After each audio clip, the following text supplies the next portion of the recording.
Et bonsoir, chers camarades. C'est juste une information sur la manière qu'on peut éviter la police, comment on peut nous sauver au centre de commissariat, comment on peut éviter les QTF. Bon, c'est ça que je voulais juste vous informer. Bon, si on voulait qu'on invite la police, en cas où on n'est pas des papiers, si on va sortir, bon, on ne prend pas notre passeport qui indique notre nationalité. On ne prend pas un document qui indique notre nationalité, tel que passeport. Bon, on doit prendre seulement une carte Navigo ou notre carte collective, puisqu'on peut éviter d'expulsion vers notre pays. En cas si tu prends un passeport, si on voit ces passeports-là, tu es parti chez toi, on va te renvoyer directement chez toi. Parce que déjà, les passeports indiquent là où tu dois aller, là où tu es, de quelle nationalité. Bon, on doit éviter de sortir avec des passeports, de prendre seulement notre papier de collectif ou carte Navigo. Bon, l'idée, en sortant, il faut éviter la gare parce qu'il y a beaucoup de contrôles aux gares. Il y a surtout les gares qu'il faut beaucoup de contrôles, il faut éviter là. Parce qu'on sait que tout le monde, qu'on n'est pas des papiers. Bon, si tu n'es pas des papiers, il faut éviter les lieux qui ont beaucoup de contrôles. Bon, en cas de contrôle, il faut qu'on appelle notre collectif ou notre avocat. Notre collectif ou notre avocat. Bon, je pense comme ça.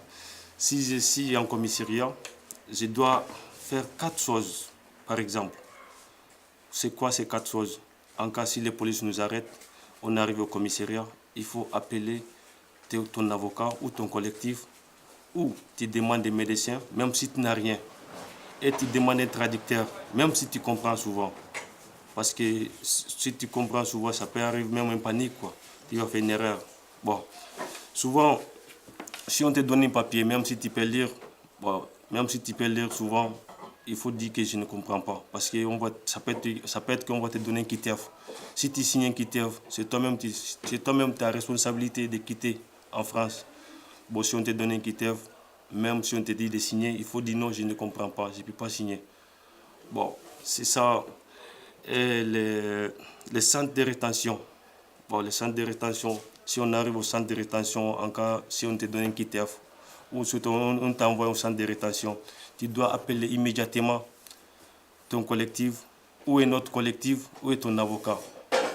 Voilà, bon, si on te donne un QTF et tu fais un rappel de ton collectif, il faut un rappel pendant 48 heures. Pourquoi 48 heures? Souvent, les QTF sont en 48 heures. Il faut faire un appel avant même 48 heures. Sinon, si le QTF est passé 48 heures, c'est toi aussi ton responsable de quitter le territoire français. Voilà, bonne s'entendre, salut. Bonjour mesdames et messieurs, nous sommes le collectif CSP20 Paris 20e. La création de collectif, ça fait 2 ans. Depuis la création, on organise la réunion de 16 de 38 rue Amandieu à chaque mercredi. Par ça, on organise la manifestation chaque 2 fois, une fois par semaine. Bon, nous sommes quand même nombreux. C'est des centaines de membres. Bon, on veut parler aujourd'hui des sujets en cas de contrôle des policiers pour les membres de collectif.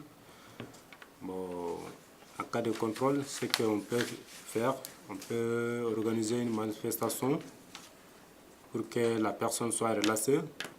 On peut appeler la commissariat pour relâcher la personne. On peut appeler la police préfecture et on peut appeler la consulaire aussi pour qu'elle ne doit pas délivrer laisse-passer. Bon, c'est ça à vous dire, mesdames et messieurs. Merci.